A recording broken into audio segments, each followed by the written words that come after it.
Hi there, Sagittarius. Welcome to your weekly tarot reading.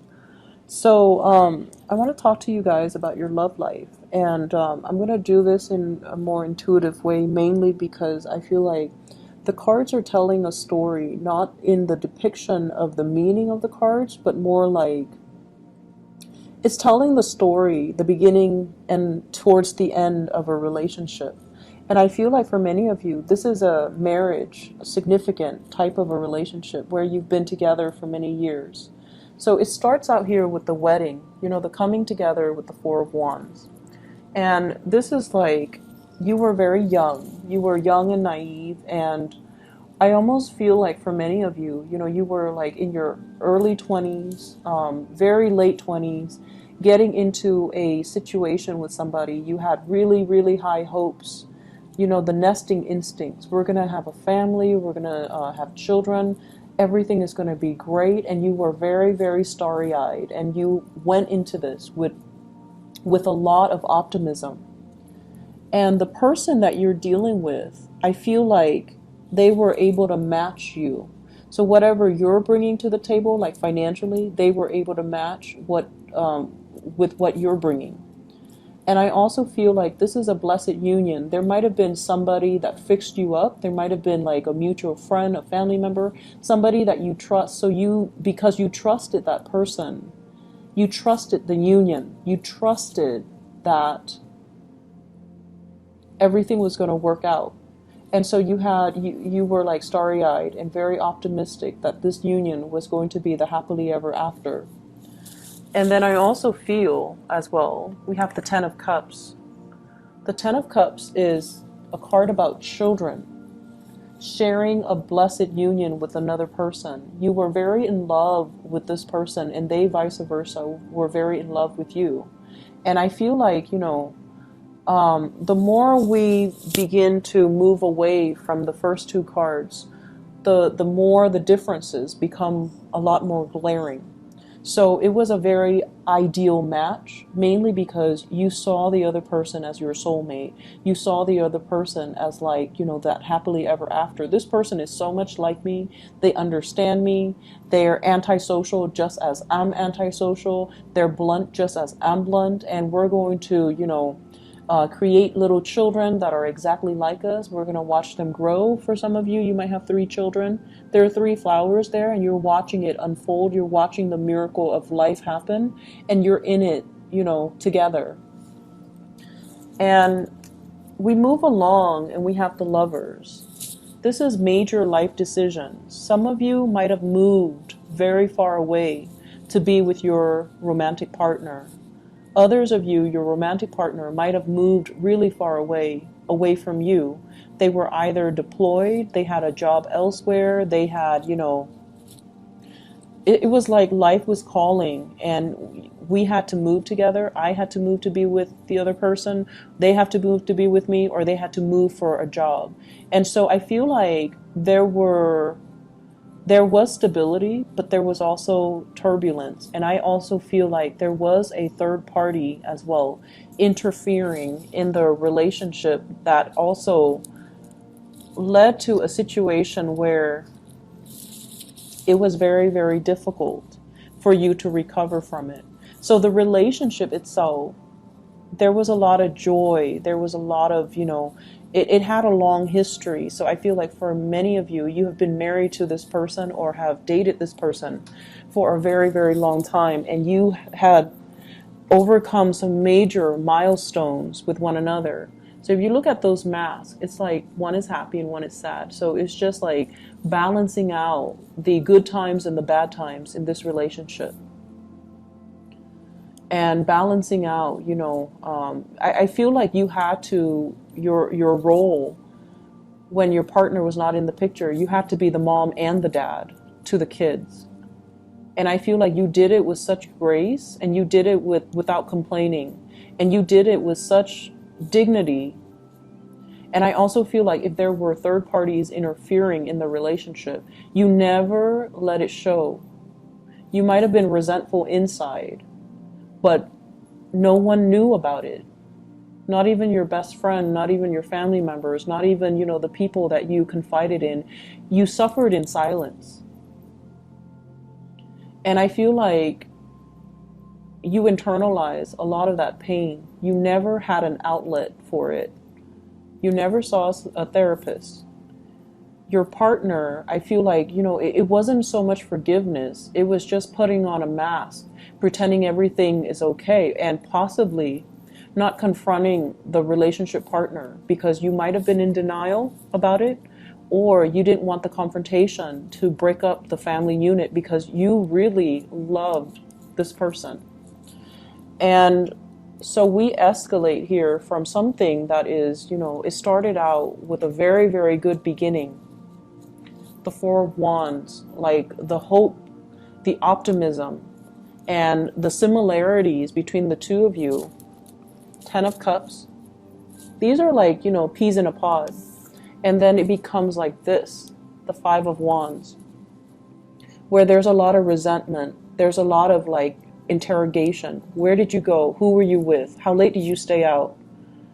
And things like that. And so the differences are glaring, right? It's like a person arguing with a tree. They are different species.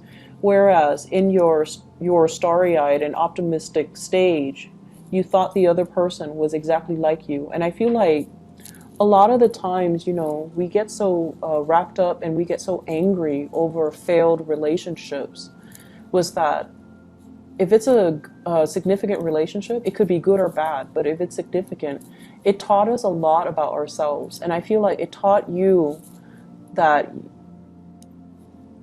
I feel like it kind of, you know, shook the foundation and made you a lot less naive. It made you more weary of people. It made you more paranoid. It made you distrustful of other people. And you guys are very, very sincere and very trusting of other people.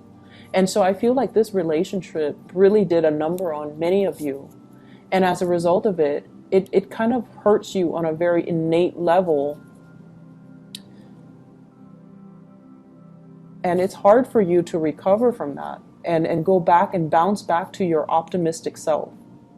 But I also feel you really, really love this person. And so right now you're in a stage where you feel like you're taking on that victim stance. You know, how could you have done this to me? Where did you go? Who was it? And things like that. And what I feel is happening here, if this is not you, if you're the one that is stepping outside of the relationship, because that could very well be the case, the other person is doing this to you. It's the blame game, pointing fingers. And the truth is, and honesty is the best policy, because you have somebody here that really loves you, and you have somebody that you really love. And over time, I feel like, you know, through the course of the relationship, people drift apart. It's natural. We are constantly evolving. We are constantly growing. I don't see the love diminishing, but I feel like somebody is playing the role of the mom and the dad in the relationship, playing the parent in the relationship, and the other person has really let themselves go. The other person has accumulated, look at that tree, has accumulated so much baggage from life that they're not even a semblance of a human being anymore. And I feel like for some of you, you're beating a dead horse. You're asking somebody questions that they're not going to give you answers to. And so if this conflict escalates, and if this is an ongoing conflict, you have to cut your losses. You need to get yourself out of this state, because it's turning your world upside down, and it's got you very emotionally topsy-turvy. You're putting on this mask to the world, like pretending, oh, my relationship is fine, everything is, you know, rainbows and unicorn. But the reality is far from it. The reality is that there are a lot of pent-up like resentments and jealousies and hostilities. And I feel like somebody is, I'm looking at the roots, and you know, roots usually means you're dealing with someone who's very, very, very, very slow to act. But at this point, they've already like uprooted. They've already uprooted and they're ready to go. And so the animosity might drive them to go. Okay? So I feel like the energy is very heavy. And I feel like if you're in this conflict-laden type of an environment, you have to cut your losses. If you feel like no matter what, I can't forgive this or I can't trust this person again, then you really should not allow yourself to stay in this relationship. The trust is gone. The trust has been breached. It's not going to come back together. On the flip side, for those of you who are single, I feel like you have gotten out of a very significant relationship. You're trying to find your center. You're trying to find your footing. And you are single and you're not planning to date. Dating is so far from your frame, like it's so far from your imagination right now. Like you can't even wrap your head around, I'm not ready to date, okay? And then for others, I feel like you might be interested in somebody who's already in a union. We have here the Ten of Cups, as your partner. And the Ten of Cups means, you know, they're actually in another relationship. You might be the third party. You might be the Mr. or the mistress in this union. And so it's breeding a lot of jealousy and envy. And it's a situation where you are really attracted to the other person. They are attracted to you, but at the end of the day, they're coming home to their partner. They're coming home to their children. And you're the person that is, you know,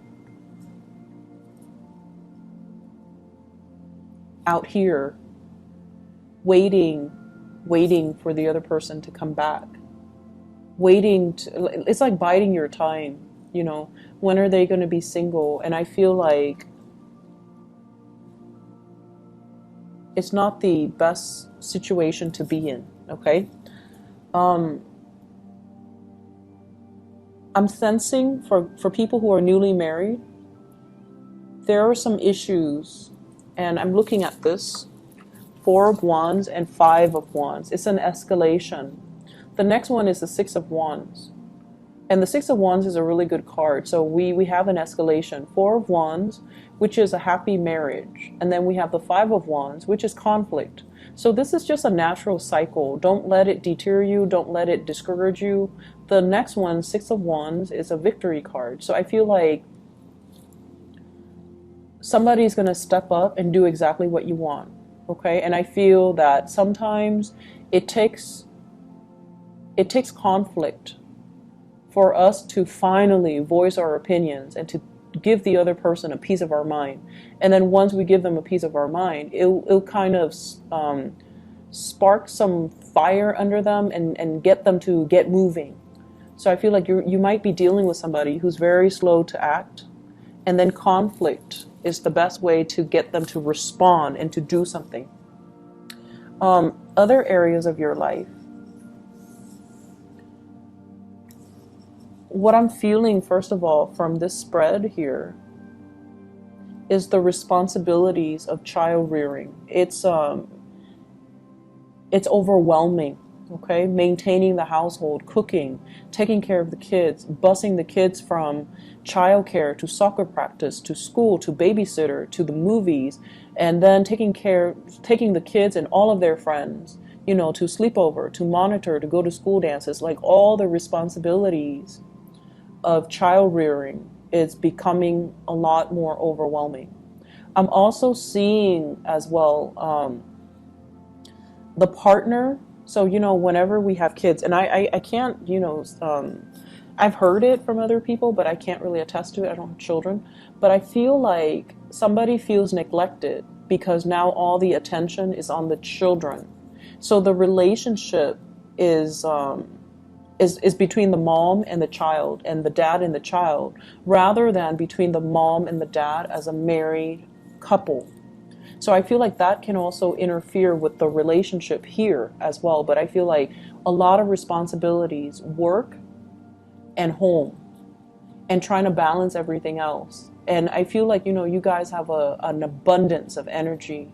You and the Scorpio people, I don't know where you get it from, but you guys have an abundance of energy. You get things done and you do it with such grace that a lot of the times I feel like you can put up with a lot and not complain, and so can the Scorpios. They put up with a lot and they never ever ever complain. And you do it with such grace that, people don't think, well, they look at you do it and they think it's easy. And so I feel almost like that's where all of your time is being consumed, okay? Taking care of the family, taking care of the family unit, taking care of other people. Some of you might be called upon to take care of a family member, elderly parents, a younger child, taking care of them in a very nurturing way, possibly, doing errands for them, um, driving the kids to soccer practice, taking care of their emotional health is what I'm seeing. And I feel as if this is a week where you start to feel the weight of all the responsibilities, and you need some time to decompress and relax and to really take care of yourself. So don't neglect self-care in the process of giving so much of yourself away to other people. This is a really beautiful card. It denotes, possibly new children in the picture, nieces, nephews, even your own children. And I also feel like, it takes two to make a baby, right? So both parties need to be on board when it comes to the responsibilities. It's not fair for one person, you in particular, to do it all on your own. So I'm feeling here that, you have some beautiful new starts that are coming into the picture. And I feel like the responsibilities of it is just a little bit overwhelming. You're going to get used to it. You're going to do it with grace, with style. But I feel like right now, you feel like you're living this provisional life. Like, I'm just going to do this for now until it's done. And then that's when I can, live my life.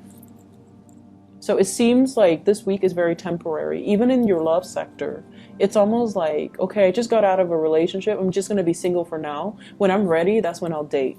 So you're prolonging that provisional life. And I hope you're aware of that, so that you can, stop denying yourself of your own time. Me time. I need me time because I've been working so hard. Or, I need to start dating again because my last relationship was years ago and I used that as an excuse to not get out there.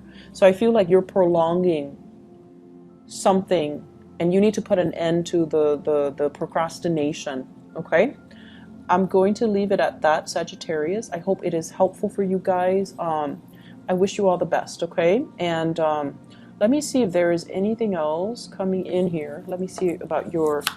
I actually need to do this because the love situation is a little bit confusing. What is Sagittarius's advice for love for this week?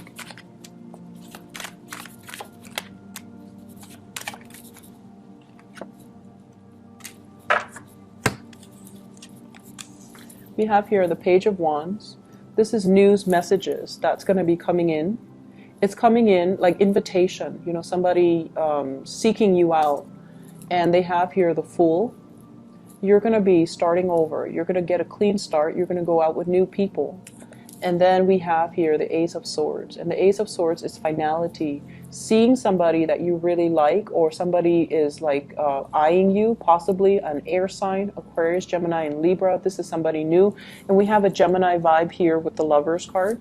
So I feel like you have a new person that's going to be coming into the picture and you're going to be walking in that direction, okay? You're not looking back at your past anymore. So I feel like many of you newly singles, you've got somebody that you're walking towards, and there's going to be a lot of communication, and the communication and gathering and going out and dates, like actual dates, going on a date with somebody, seeing them outside in their natural habitat, and you're going to get a new lease on your love life, okay? So whatever relationship, if you're still in it, you kind of need to draw the line and, cut your losses. All right. I wish you all the best, Sagittarius. Take care. Bye bye.